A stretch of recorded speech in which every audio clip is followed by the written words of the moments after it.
శ్రీవారి లడ్డూ తయారీలో కల్తీ నెయ్యి వినియోగంపై పెనుదుమారం రేగిన వేళ మాజీ సీఎం జగన్ చేపట్టిన తిరుమల పర్యటన కాకరేపుతోంది. వెంకన్న దర్శనానికి వెళ్లే ముందు జగన్ డిక్లరేషన్ ఇవ్వాలంటూ హిందూ ధార్మిక సంఘాలు, వివిధ రాజకీయ పక్షాలు ఆందోళన బాట పట్టాయి. మరోవైపు జగన్ నుంచి డిక్లరేషన్ తీసుకునేందుకు టీటీడీ అధికారులు సిద్ధమవుతున్నారు. సంతకం చేసిన తర్వాతే శ్రీవారి దర్శనానికి అనుమతిస్తామని తేల్చి చెబుతున్నారు.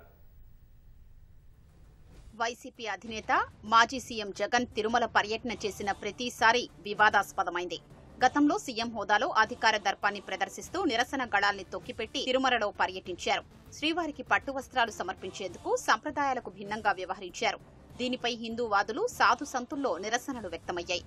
పాదయాత్ర ప్రారంభానికి ముందు, పాదయాత్ర ముగిసిన తర్వాత తిరుమల వచ్చిన జగన్ తన మంది మార్బలంతో చేసిన హంగామా అప్పట్లో వివాదాస్పదమైంది. తిరుమల గిరుల్ని భక్తులు ఎంతో పవిత్రంగా భావిస్తారు. తిరుమాఢ వీధులు, వైకుంఠం క్యూ కాంప్లెక్స్ పరిసర ప్రాంతాల్లో పాదరక్షలు లేకుండా నడుస్తారు. భక్తులు ఎంతో పవిత్రంగా భావించే క్యూ కాంప్లెక్స్ లోకి గతంలో జగన్ ఏకంగా పాదరక్షలతో ప్రవేశించడం తీవ్ర వివాదాస్పదమైంది. తిరుమలలో పార్టీలో వ్యక్తులకు అనుకూలంగా నినాదాలు చేయడం నిషేధం. కానీ జగన్ పర్యటించిన ప్రతిసారి మాడ వీధులు, క్యూ కాంప్లెక్స్ లో జై జగన్ అంటూ అనుచరులు నినాదాలు చేసినా వారిని ఏ రోజు వారించిన పాపాన పోలేదు. గోవింద నామస్మరణలు మినహా మరే పదం వినిపించకూడని ప్రాంతంలో తన పేరున నినాదాలు చేసే అనుచరుల్ని ఆపకపోగా చిద్విలాసంతో వారిని మరింత ప్రోత్సహించేలా వ్యవహరించడం హిందూవాదుల్ని తీవ్ర ఆవేదనకు గురిచేసింది. పార్టీ అధినేతగా, ప్రతిపక్ష నేతగా తిరుమల పర్యటనల్ని ఇష్టారీతిన సాగించిన జగన్ సీఎంగా ఉన్న సమయంలో మరింత అధికార దర్పాన్ని ప్రదర్శించారు. సంప్రదాయాలు, నిబంధనలు తనకేవీ వర్తించవన్న రీతిలో వ్యవహరించారు. శ్రీవారి ఆలయంలో తులాభారం చేసే సమయంలో జగన్ పిన్నమ్మ, అప్పటి టీటీడీ బోర్డు చైర్మన్ వైవీ సుబ్బారెడ్డి భార్య గోవింద నామస్మరణంలో జగన్ పేరు కలిపి స్మరించడం తీవ్ర వివాదాస్పదమైంది.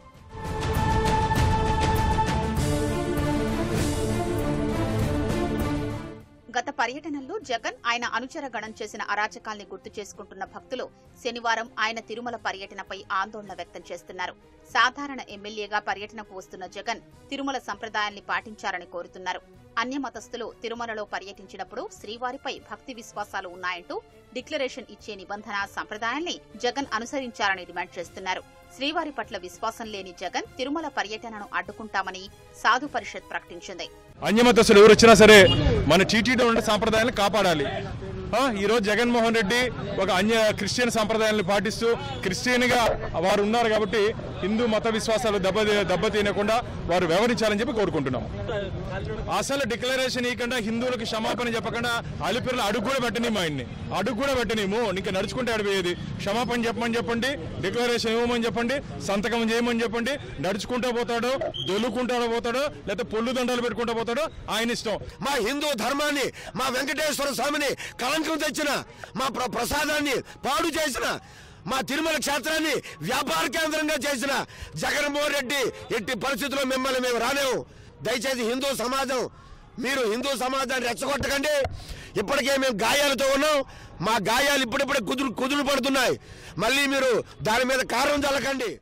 పవిత్రమైన లడ్డూలో కల్తీ నెయ్యి వాడడంతో పాటు 5 ఏళ్ల పాలనా కాలంలో తిరుమల పవిత్రత, ప్రతిష్టకు భంగం కలిగించే రీతిలో వ్యవహరించిన జగన్ కు 7 కొండల వాణ్ణి దర్శించుకునే హక్కు లేదంటూ ధార్మిక సంఘాలు నిరసనల్ని తీవ్రం చేశాయి. మరోవైపు జగన్ నుంచి డిక్లరేషన్ తీసుకునేందుకు టీటీడీ అధికారులు సిద్ధమవుతున్నారు. సంతకం చేసిన తర్వాతే దర్శనానికి అనుమతిస్తామని తేల్చి చెబుతున్నారు.